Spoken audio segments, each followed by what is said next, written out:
자, 우리는 보통 성경을 읽고 예수님은 이혼을 금지하셨다라고만 생각하는 경향이 있어요. 그런데 성경 말씀을 잘 몰라서 그렇죠. 이혼에 관한 예수님의 가르침이 어째서 놀라운 하나님의 말씀이신지를 우리는 깨닫게 됩니다. 성경을 한번 오늘 잘 묵상하기를 축원드립니다. 3절에 보면은 바리새인들이 예수께 나와서 그를 시험하여 가로되 사람이 아무 연고를 물론하고 아내를 내어버리는 것이 옳으니까 라고 되어 있죠.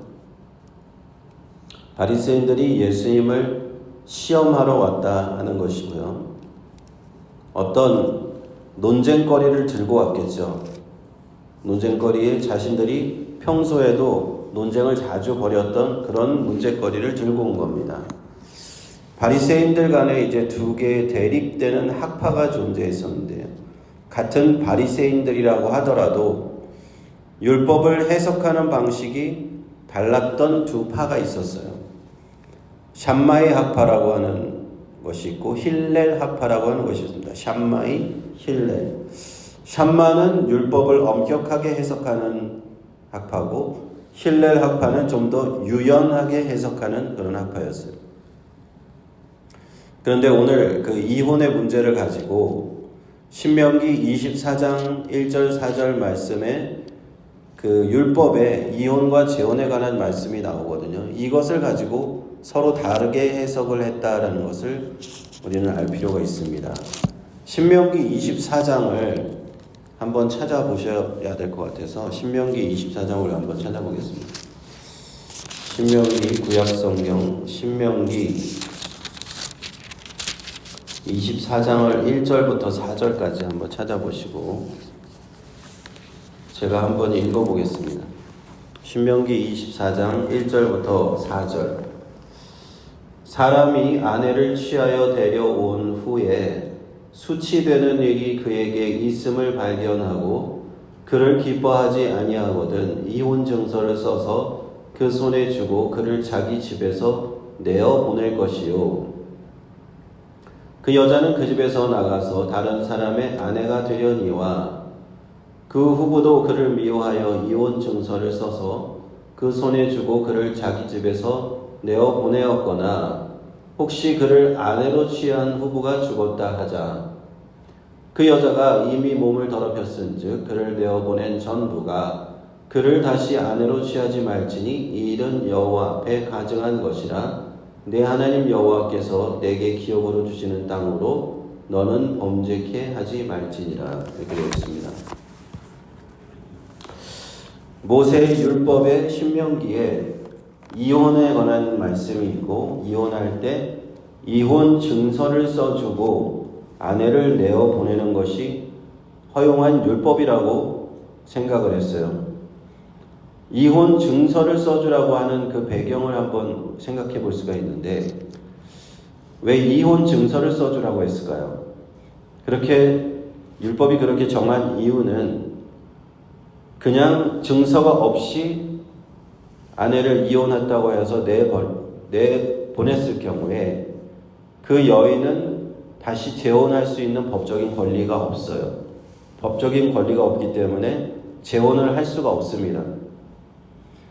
그래서 이혼 증서를 써주라고 했던 것은 사실은 그 여인의 입장에서 굉장히 중요한 것입니다. 이혼을 당하였지만 나아가서 다시 재혼을 해야지 살아갈 수 있단 말이죠. 그 당시 사회는 여자 혼자서 살아갈 수가 있는 그런 사회가 아니에요. 생계를 꾸려갈 수가 없다는 말입니다. 그래서 최소한의 그 권리를 보장한 것이 증서에 관한 말씀이라는 거예요. 그런데 우리가 당시 유대 사회를 생각할 때 남성 중심의 사회고 가부장적인 사회라는 것을 염두에 두고 이 모든 말씀을 볼 필요가 있습니다. 이혼을 할 때 남편의 일방적인 결정으로 이혼이 되었다는 것이 요즘하고 완전히 다른 것이죠. 아내는 전혀 결정권이 없어요. 먼저 이혼하고 싶다고 말을 할 수도 없는 것이고 남편이 이혼하겠다고 하는데 거기에 반대할 수도 없는 그런 사회적인 그런 배경이 있습니다. 그래서 오늘날의 관점으로 보면은 잘 이해하기가 어려운 부분이 많이 있어요. 근데 아까 말씀드렸던 샴마이 학파와 힐렐 학파의 의견의 차이는 어디에서 보였는가?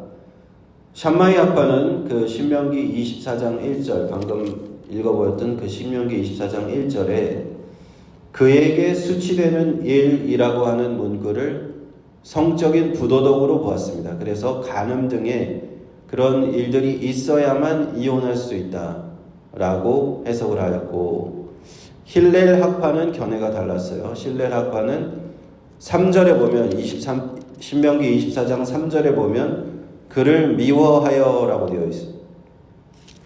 그래서 남편이 무슨 일이건 마음에 안 들면 이혼할 수 있다라고 해석했어요. 그래서 힐렐 학파의 견해를 따른다면 남편은 결혼하고 나서 무슨 일이든지 마음에 안 들면 바로 이혼할 수 있는 거예요. 음식을 못해도 이혼할 수 있는 것이고, 마음에 들지 않는 것이 있으면 그냥 이혼 증서를 쓰고 이혼하면 된다. 그렇게 견해를 가졌다는 겁니다. 우리도 조선시대까지 올라갈 필요도 없겠지만 하여튼 옛날에 아내를 내쫓을 수 있는 그런 사회가 있었죠. 우리 대한민국에서도 칠거지약이라는 게 있었고, 아들을 낳지 못하면 막 소방 맞는다 이런 그런 일들이 있었습니다. 100여 년 전도 안 될 겁니다. 하여튼 그런 하고 좀 이렇게 연결되어 있는데, 어쨌든 두 학파가 샴마이와 힐렐의 두 학파가 견해는 달랐지만 그들이 공통적으로 생각하는 것은 이혼은 율법이 허락한 것이다. 신명기에 분명히 허락한 것인데, 그리고 그들은 남편의 입장에서는 언제든지 조건만 충족이 되면 이혼할 수 있다 라고 굳건하게 믿고 있었다는 사실입니다. 이 상태에서 우리가 주목해서 봐야 될 것은 유대인들이, 특히 바리새인들이 언제든지 남편의 주도로, 남자의 주도로 이혼할 수 있었다고 굳게 믿었던 요 부분이에요. 여자에게는 전혀 권리가 없는 그런 시대상이었다 하는 겁니다. 평등한 부부관계 이런 것은 없었습니다. 철저하게 불공평한 사회, 그때가 당시 사회였습니다. 아내 입장에서는 이혼을 요구할 권리도 없었고, 남편이 이혼을 해서 내쫓을 때 항변하고 거부할 권리도 전혀 없었어요. 변호사도 없었고 그런 거에 대한 저는 그런 것이 없었습니다. 이런 배경 지식을 가지고 다시 오늘 우리는 마태복음 19장 말씀으로 돌아가서 예수님의 말씀이 무엇인지 다시 한번 보겠습니다. 바리새인들이 질문을 한 것이죠. 3절에 아무 연고도 물론하고 아내를 내어버리는 것이 옳습니까? 이 말씀은 예수님께서 이미 어떻게 대답하실지를 알고 질문하는 거라고 볼 수 있어요. 예수님은 이미 마태복음 5장에서 산상수훈에서 이혼에 대해서 말씀을 하셨고, 아마 여러 번 가르침을 주셨을 거예요. 이혼은 하나님의 뜻이 아니다라고 여러 번 가르쳐 주셨기 때문에 바리새인들이 이 질문을 한 것이라고 볼 수 있습니다. 4절 5절을 보시면 예수께서 대답하여 가라사대 사람을 지으신 이가 본래 저희를 남자와 여자라 만드시고 말씀하시기를 이러므로 사람이 그 부모를 떠나서 아내에게 합하여 그 둘이 한 몸이 될지니라 하신 것을 읽지 못하였느냐. 예수님은 바리새인들의 그 질문에 대해서 창세기를 인용하십니다. 창세기에 하나님께서 사람을 천지창조하실 때 만드신 그때로 돌아가셔 남자와 여자를 만드셨고, 창세기 2장 24절에 사람이 그 부모를 떠나서 아내와 합하여 둘이 한 몸이 될지니라 하신 그 창세기 말씀을 그대로 가져오셔서 말씀하시면서 6절에 보니까 이러한즉 이제 둘이 아니요 한 몸이니 그러므로 하나님이 짝지어 주신 것을 사람이 나누지 못할지니라 이렇게 대답하십니다. 예수님의 말씀은 이것입니다. 바리새인들 너희들의 주장은 다 틀렸다 하는 겁니다. 샴마이 학파의 주장도 힐렐 학파의 주장도 원론적으로는 모두 틀렸다라고 말씀을 하는 거예요. 이혼을 금하시는 이 말씀 아마 잘 알려져 있었을 거예요. 바리새인들에게도. 그래서 바리새인들이 이 말씀을 그대로 하실 때를 이제는 뭔가 꼬투리를 잡았구나, 옳았구나 했을 거예요. 아마 시험하려고 예수님한테 왔잖아요. 그래서 7절 말씀에 바리새인들이 이렇게 얘기하는 겁니다. 여짜오되 그러하면 어찌하여 모세는 이혼 증서를 주어서 내어버리라 명하였나이까. 신명기, 우리가 조금 전에 읽은 신명기 24장 1절 4절 말씀을 가지고 분명히 율법에 기록되어 있지 않습니까? 이혼 증서를 써주면 이혼할 수도 있다고 써있는데, 그럼 예수님 말씀은 율법을 반대하시는 겁니까? 라고 여기서 주장하는 거예요. 어쩌면 이 지점에서 바리새인들은 뭔가 예수님을 이제 궁지에 몰아넣었다고 생각하는지도 몰라요. 그때 예수님께서 8절 말씀에 이렇게 대답해 주시는 겁니다. 예수께서 가라사대 모세가 너희 마음에 완악함을 인하여 아내 내어버림을 허락하였거니와 본래는 그렇지 아니하니라. 이제 예수님께서는 왜 그것이 잘못된 말씀인지 바리새인들에 향해서 뭔가 제대로 카운터펀치를 날리신다고 할까? 멋지게 한 방 날리시는, 너희가 모세가 그렇게 쓴 이유가 있다는 거예요. 너희 마음의 완악함 때문에 어쩔 수 없이 그것을 어쩔 수 없이 인간의 완고하고 악함 때문에 어쩔 수 없이 율법에 그 이혼을 허락했고, 그러면서도 이혼 증서라는 것을 만들어서 그 이혼 당한 아내 여자 입장에서 살아갈 수 있는 그 길을 만들어준 그런 측면이 있다 하는 것입니다. 그리고 9절 말씀을 보면 내가 너희에게 말하노니 누구든지 음행한 연고 외에 아내를 내어버리고 다른 데 장가드는 자는 간음함이니라. 그리고 부가적인 설명을 해주시는데, 이 구절을 이제 심도 있게 들여다보면은 어떤 이런 상황을 한번 연상해 볼 수 있을 거예요.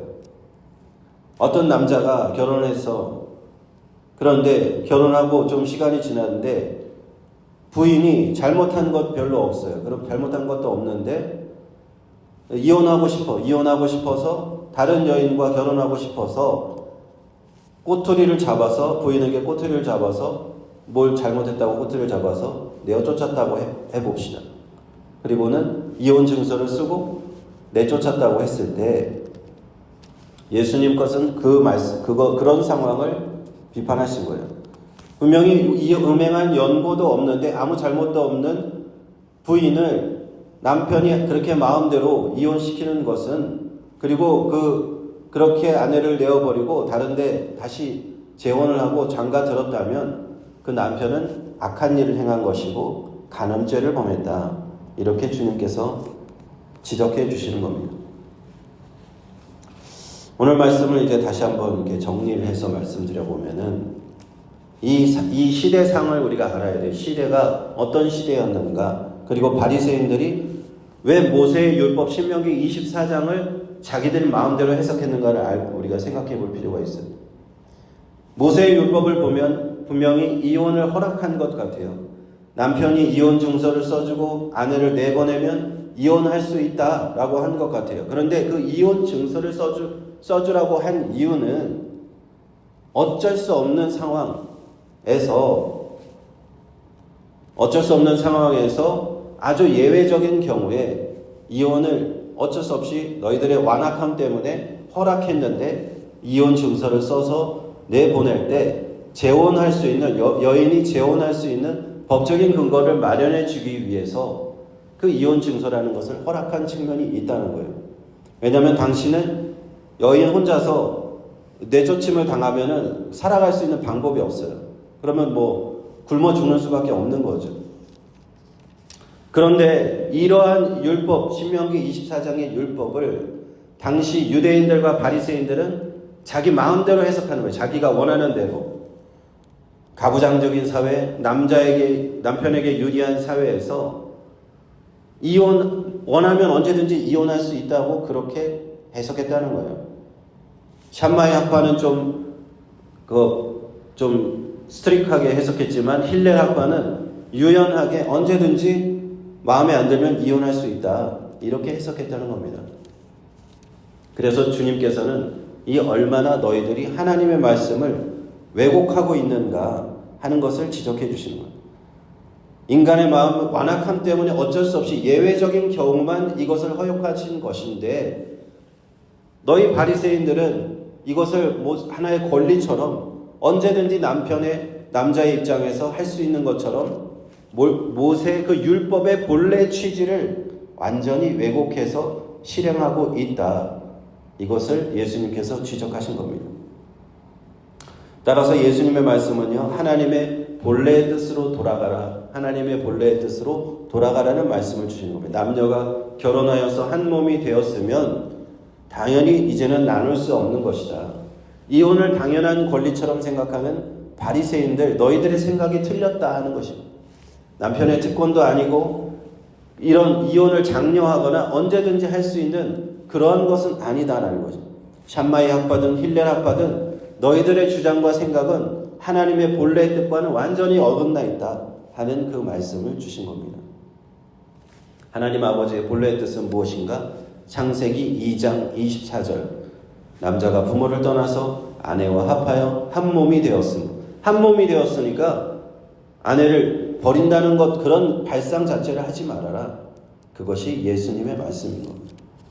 얼마나 당시에 잘못된 그런 사회 문화를 예수님께서 지적하시는 것인지 몰라요. 그리고 하나님의 아버지의 올바른 뜻을 가르쳐 주시는지 모릅니다. 우리는 모세의 율법을 그대로 모세의 율법과 어떻게 보면 대치되는 것 같이 보이지만 예수님께서 그 모세의 율법 위에 계심을 다시 한번 우리는 보게 되는 것입니다. 하나님의 아들이 오셔서 모세의 율법을 너희들이 잘못 지키고 있는 것들을 하나하나 지적해 주시는 그 과정에 있는 거예요. 하나님의 올바른 뜻을 가르쳐 주시는 그런 과정에 있는 것입니다. 그 과정 속에 이제 이혼에 관한 말씀을 우리가 오늘 본 것이죠. 이처럼 우리 예수님께서 보여주신 이 말씀과 같이 우리는 오늘 말씀을 묵상하면서 사람들이 얼마나 악한가, 모세의 율법이라고 해서 자기들 마음대로 자기 편리한 대로 사람들은 해석해버려요. 하나님의 말씀을 내 마음대로 해석한다 이 말입니다. 그러므로 우리 말씀을 오늘 묵상하면서 하나님 아버지의 본래의 뜻 우리가 깨닫게 하여 주옵소서. 올바른 뜻 우리가 예수님의 말씀을 통해서 깨닫게 하여 주옵소서. 이렇게 기도하면서 우리 나아갈 수 있는 우리 모두가 되기를 주님의 이름으로 축원합니다. 기도하겠습니다. 하나님 아버지 은혜를 주심을 감사합니다. 오늘 말씀을 통하여서 이혼에 관한 말씀 주셨습니다. 하나님 아버지의 창조하신 하나님의 본래의 뜻, 그 본래의 뜻을 사람들은 왜곡하고 사람들은 자기의 편리대로 사람들이 그 완고하고 악함 때문에 그것을 왜곡해버렸지만 모세의 율법의 조항조차 자기들 마음대로 왜곡하였지만 주님께서는 그것을 바로잡아 주셨음을 오늘 말씀에서 배웠습니다. 아버지 하나님, 이러한 죄인들인 우리 인간들의 모습, 이러한 죄인을 구원하러 오신 우리 주 예수 그리스도, 우리가 주님을 붙잡고 하나님의 아들을 통해서 하나님의 진정한 진리를 우리가 깨닫는 우리 모두가 될 수 있도록 축복하여 주옵소서. 예수님의 이름으로 기도하옵나이다. 아멘.